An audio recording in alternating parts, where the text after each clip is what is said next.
दोस्तों, आज हम बात करेंगे एक ऐसे संघर्षशील और जज्बे वाले इंसान की जो किसी कारण अपनी छोटी सी बोट को लेकर बीच समुद्र में 438 दिन तक फंसा रहा और जिंदा वापस लौटा। जी हां, आपने सही सुना, 438 दिन, 1 साल 2 महीने 13 दिन।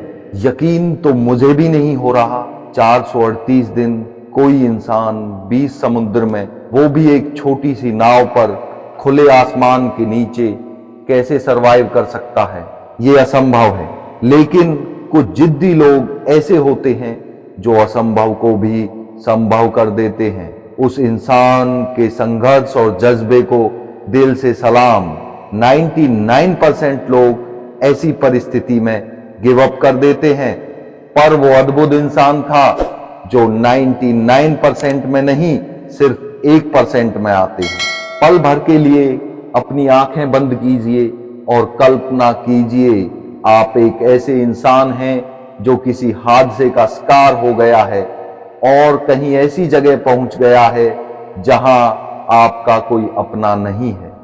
आपके पास न भूख मिटाने के लिए खाना है और न ही वापसी की कोई उम्मीद। आपका दिमाग भी धीरे धीरे काम करना बंद कर रहा है।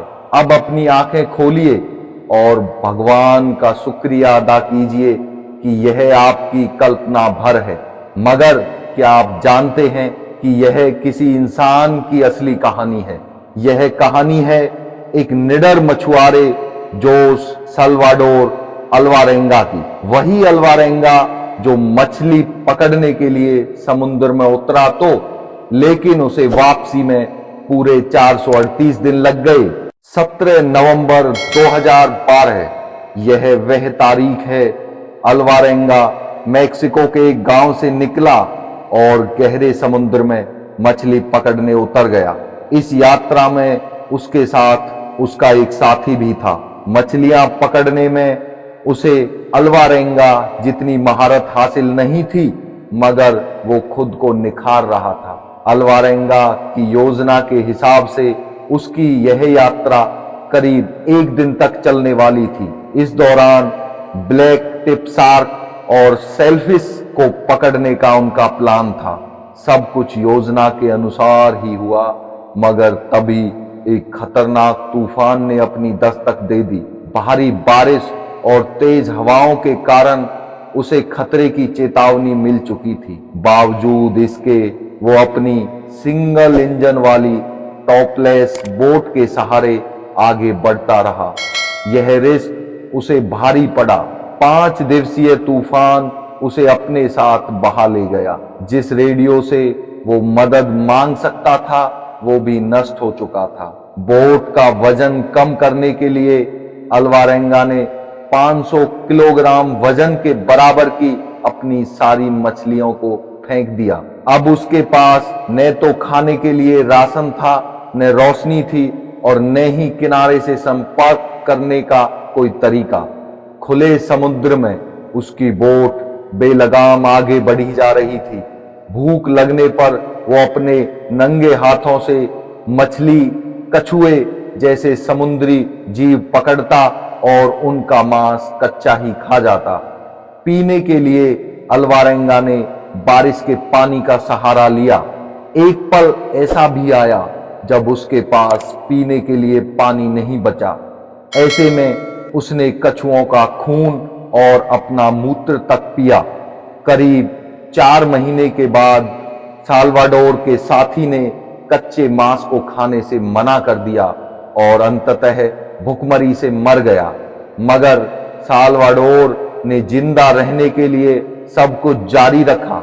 साल्वाडोर अपने शुरुआती बिंदु से 10,000 किलोमीटर से अधिक की दूरी पर था। खुद को भगवान के सहारे छोड़कर अल्वारेंगा ने खुद को अपनी बोट के सहारे सौंप दिया।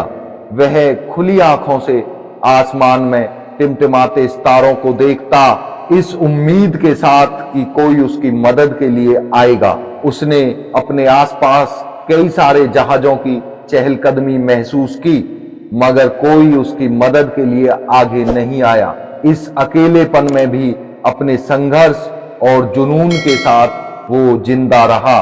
30 जनवरी 2014 को 438 नारकीय दिनों के बाद अल्वारेंगा ने कुछ दूरी पर पहाड़ों को देखा।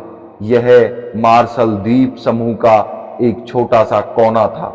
उसने अपनी नाव छोड़ी और तैरकर किनारे पर आ गया। आखिरकार वह जमीन पर था। किनारे पर पहुंचकर जैसे ही वो खड़े होने की कोशिश करता, वो गिरकर बेहोश हो जाता। जल्दी ही वहां के स्थानीय लोगों की उस पर नजर पड़ी और वो उसे अपने घर लेकर आए। उसके बाद उन्होंने संबंधित अधिकारियों को अल्वारेंगा के बारे में सूचना दी। पुलिस जब मौके पर पहुंची तो उसने देखा कि अल्वारेंगा के टखने सूजे हुए थे। उसकी आंखों की रोशनी बहुत कम हो चुकी थी। वो मुश्किल से चल पा रहा था। उसके बाल किसी झाड़ी की तरह उलझ गए थे। लिहाजा उन्हें लगा कि साल्वाडोर अल्वारेंगा के साथ किसी ने बर्बरता की है, जबकि सच कुछ और ही था। आगे अल्वारेंगा की कहानी की सत्यता के लिए कई तरह की जांच की गई और हर जांच इस बात की तस्दीक करती है कि अल्वारेंगा की कहानी एकदम सही थी। अल्वारेंगा जब वापस अपने परिवार के पास लौटा तो सभी की आंखें खुली की खुली रह गई। सभी ने उसे मृत मान लिया था। सबसे ज्यादा खुशी अल्वारेंगा के माता पिता और उसकी बच्ची को हुई। 14 साल की बेटी फातिमा अल्वारेंगा के जाने के बाद अपने नाना नानी के साथ रहती थी। ये कहानी थी एक ऐसे आदमी की जो 400 से भी ज्यादा दिनों तक समुद्र में रहा और अपनी हिम्मत के बूते जिंदा लौटकर वापस आया। तो दोस्तों, इस कहानी से हमें सीख मिलती है कि अगर हमारे अंदर परिस्थितियों से लड़ने का संघर्ष और जज्बा हो तो हम कुछ भी कर सकते हैं। तो दोस्तों, फिर मिलते हैं नेक्स्ट वीडियो में एक अलग मोटिवेशन के साथ। जय हिंद।